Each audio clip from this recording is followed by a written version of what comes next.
afternoon and welcome to the NCC News 4 o'clock webcast. I'm Michael Contino and I'll be taking you through what's been going on today. When Carl Palladino won the Republican nomination for state governor, it looked like good news for Democratic nominee Andrew Cuomo. The first group of polls gave the Democrat a lead of more than 30 points and had political scientists saying the Buffalo businessman had little to no chance of winning the governor's race. That's not the case anymore. The latest Quinnipiac University poll shows Cuomo in the lead by 6 points. Palladino has moved up to 43%. He was in the lower to mid-30s just a couple of days ago. And if Cuomo feels good about anything here, it's that the poll is of registered as opposed to likely voters. The Syracuse Police Department plans to put surveillance cameras on the near west side near Getty Street.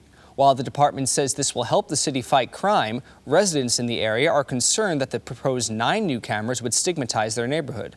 Here to tell us more is Travis Eldridge. Travis, what's the latest word on the cameras?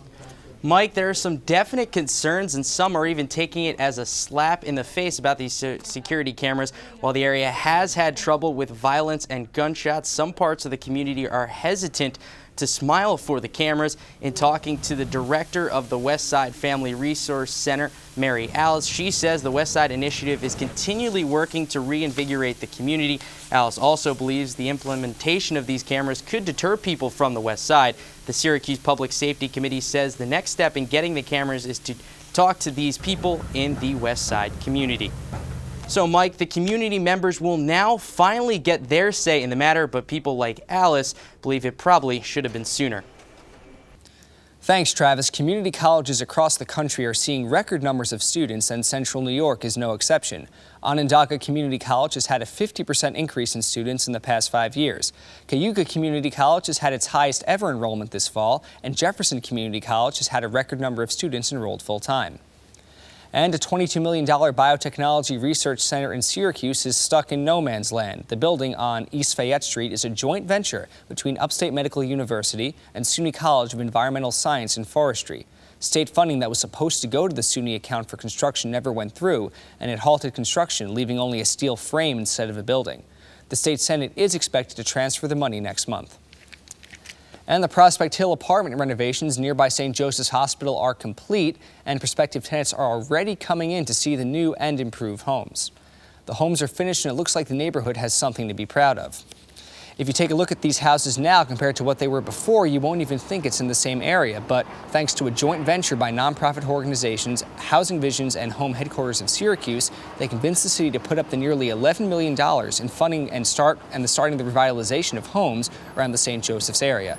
These improvements include better ventilation and heating systems, along with structural foundations that won't wear down for a long time, even in Syracuse's cold weather.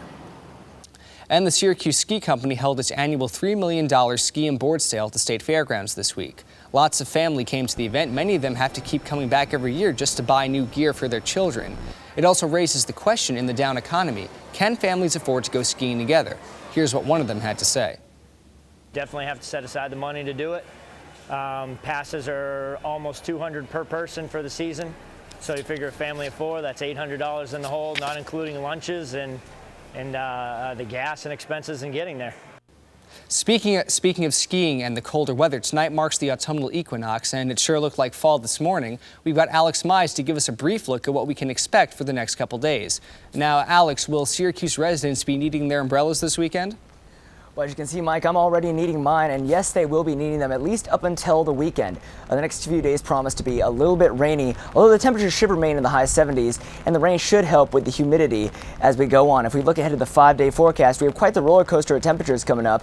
Temperatures are going to spike up into the 80s, near record highs on Friday, before they dip back down into the 60s for the first few days of fall.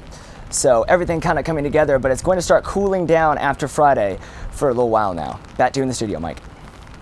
Thank you, Alex, and stay dry. That does it for the NCC News webcast. Our news team provides nearly a full 40 minutes of news Wednesday at 4:30 p.m. Be sure to tune in then. I'm Michael Contino, and we'll see you next time.